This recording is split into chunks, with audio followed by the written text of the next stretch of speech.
السلام علیکم دوستو، میں ہوں محمد وسیم عباس اور آپ دیکھ رہے ہیں میرا یوٹیوب چینل۔ دوستو، آج کے اس جدید دور میں کسی بھی ملک کی جغرافیائی حدود کو بدلنا مشکل ہی نہیں بلکہ ناممکن سی بات لگتی ہے۔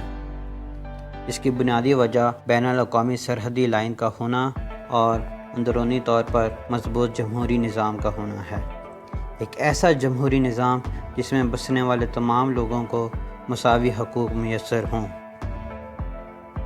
آج کے دور میں بلا شبہ بھارت ایک بڑی ڈیموکریٹک جمہوری ریاست ہے جس کی ورلڈ بینک کے مطابق کل آبادی 1.36 بلین مطلب کہ 136 کروڑ ہے۔ بھارت کی کل 36 ریاستیں ہیں۔ سکھ کمیونٹی کثیر تعداد میں ریاست پنجاب اور ہریانہ میں بستی ہے جو کہ زراعت سے وابستہ ہیں۔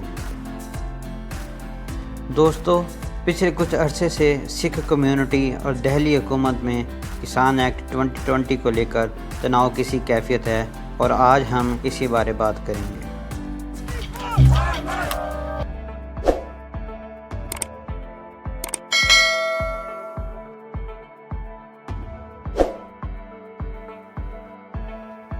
دوستو، جب بھارت 1947 میں آزاد ریاست کے طور پر ابھرا تو زراعت کا شعبہ زبحالی کا شکار تھا اور آبادی کے مقابلے میں اناج کی قحط کی سی صورتحال تھی۔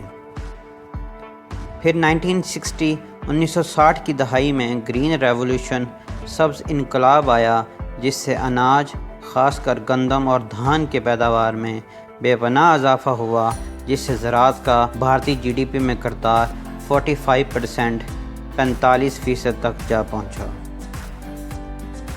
اس کے بعد آہستہ آہستہ انڈسٹری کا آغاز ہوا جس سے زراعت کا جی ڈی پی میں نسبتی کردار کم ہونا شروع ہوا، جو گرتے گرتے سال 2010 میں محض 17% تک رہ گیا۔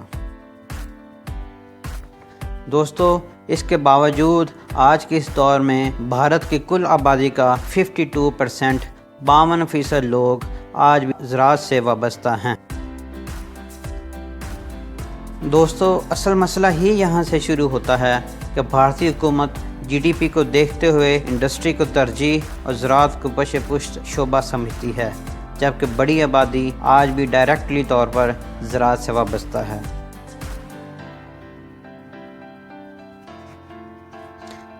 عمومی طور پر اس ایکٹ سے پہلے بھارتی کسان 3 طرح سے اپنی پیداوار کو بیچ سکتا ہے۔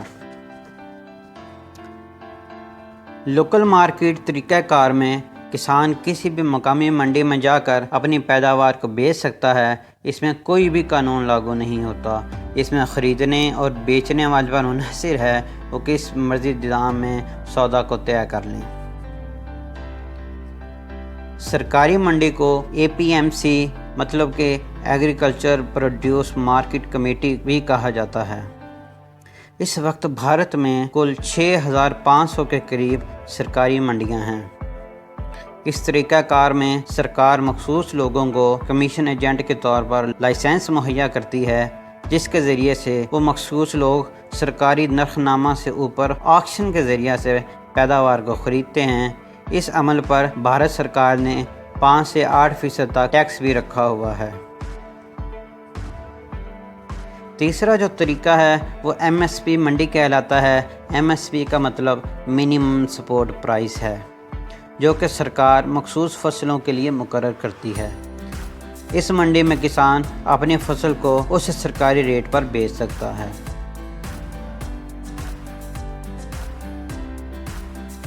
دوستو، 5 جون 2020 کو وزیر برائے زراعت نریندر سنگھ تومر نے کابینہ میں کسان ایکٹ 2020 پیش کیا، جس کے تحت بھارت میں کسان اور منڈی کا نیا سسٹم متعارف کروا دیا گیا۔ اس کے بعد 14 ستمبر 2020 کو بل لوک سبھا میں پیش کیا گیا اور ٹھیک 3 ہی دن بعد یعنی کہ 17 ستمبر کو وہاں سے منظور کروا لیا گیا۔ اس کے ٹھیک 3 ہی دن بعد یعنی کہ 20 ستمبر کو راجیہ سبھا سے بھی بل پاس کروا لیا گیا اور 24 ستمبر کو صدر بھارت جناب رام ناتھ کووند نے بل کی توثیق کر دی۔ دوستو، بنیادی طور پر اس ایکٹ میں 3 بل پیش کیے گئے ہیں۔ جن کی ہم علیحدہ بات کر لیتے ہیں اور ساتھ میں دیکھتے ہیں کہ کسان کمیونٹی کو آخر ان بل پر کیا تحفظات ہیں۔ اس بل کو farmer produce trade and commerce act 2020 کہا جاتا ہے۔ حکومت کا ماننا ہے کہ روایتی APMC مطلب سرکاری منڈی میں صرف لائسنس ہولڈر ہی پیداوار کو خرید سکتے ہیں، جبکہ اس ایکٹ کے بعد سرکاری منڈی کے باہر سے بھی خریدنے والا ڈائریکٹ پیداوار خرید سکتا ہے اور بیچنے والا ڈائریکٹ پیداوار کو بیچ سکتا ہے، اور اس پورے عمل کو ٹیکس فری قرار دیا گیا ہے۔ اس ایکٹ پر کسانوں کو اس امر میں تحفظات ہیں کہ بظاہر وقتی طور پر اس ایکٹ میں فائدہ دکھایا گیا ہے، مگر دور اندیشی میں اس سے نقصان ہی نقصان ہے۔ کسان کمیونٹی کا ماننا ہے کہ اس ایکٹ سے وقتی طور پر ٹیکس کی چھوٹ اور سرکاری منڈی کے کمیشن ایجنٹ سے چھٹکارا ہے، مگر جب پرائیویٹ منڈیاں لگیں گی اور خرید و فروخت بھی پرائیویٹ منڈی میں ہوگی تو سرکار اس بہانے سے سرکاری منڈی کو بالکل ختم کر دے گی۔ جو ہی سرکاری منڈی کا سسٹم ختم ہوگا تو پرائیویٹ منڈی میں کسان کی پیداوار کو کوڑیوں کے بھاؤ خریدا جائے گا، جس سے کسان کی استحصال میں سنگین اضافہ ہوگا۔